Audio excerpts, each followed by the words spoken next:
Hello and welcome to the sideboard. I'm here with two-time Virginia State champion Kenny Mayer, and he has brought the largest deck tech that we've ever had in the sideboard to battle today.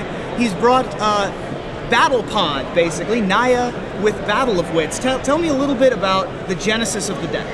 All right, well, at first I wanted to initiate a challenge after like another Battle of Wits challenge, a call out basically, when Ken Adams talked to me on Facebook a little bit about running this back. We did it about like a year ago in Legacy, and so he brought up the idea, now that it's been reprinted, we can try it in Standard.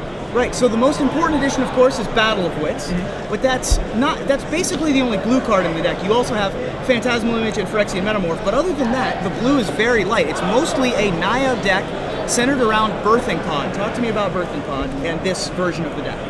Birthing Pod is probably the best card in this deck.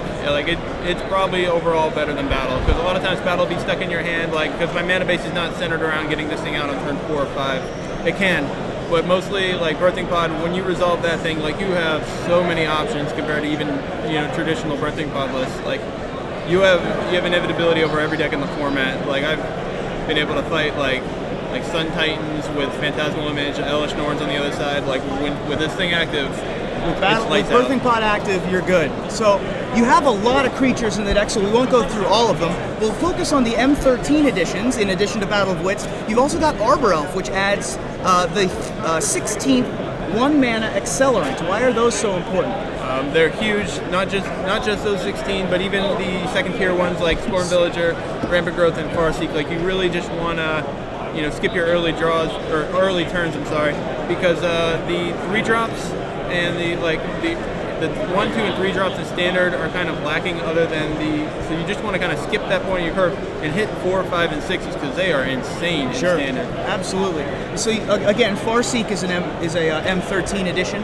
Another M13 edition is Thragtusk. Talk to us about why Thragtusk is so good. Oh, that guy is just, he does everything you want against almost every deck except for like ramp decks for the most part. He's kind of mediocre there, but like, he just stabilizes the board when you're behind, and especially in a deck that's kind of not as focused as a 60 card deck, you really need just ways to catch up, and he does that, and he's got great synergy with Birthing Pod, Restoration Angel. I mean, all these things play out already in like Naya decks and Constructed, but like, he's just a fantastic creature. I find myself green stunning for 5 and getting him quite a bit.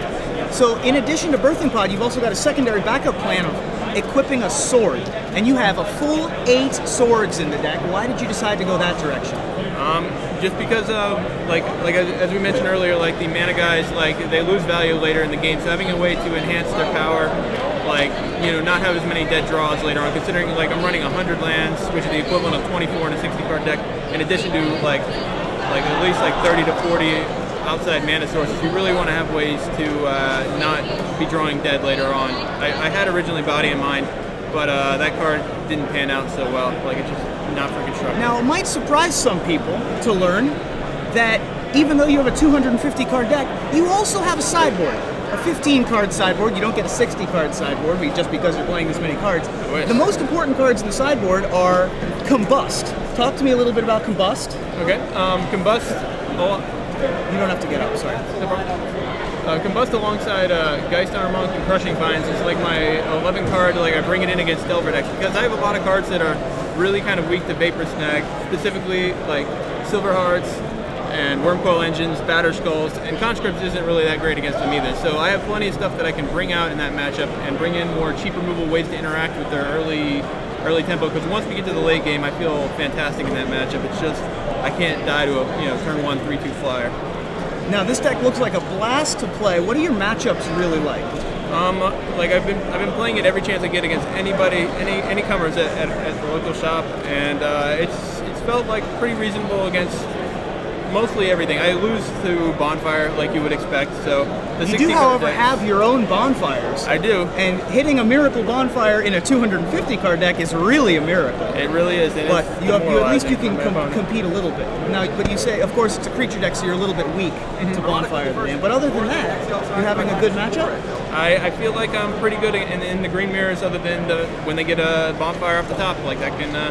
yeah, I mean, that card's the best thing in Standard. My last thing I wanted to say was, you've got a varied amount of creature types in the deck, but you're still running 4 Cavern of Souls. there's still a reasonable amount of humans, and it functions for whatever color mana you need. So I mean, it's a fixer, and the uncounterability comes up against mana leak all the time, it seems like.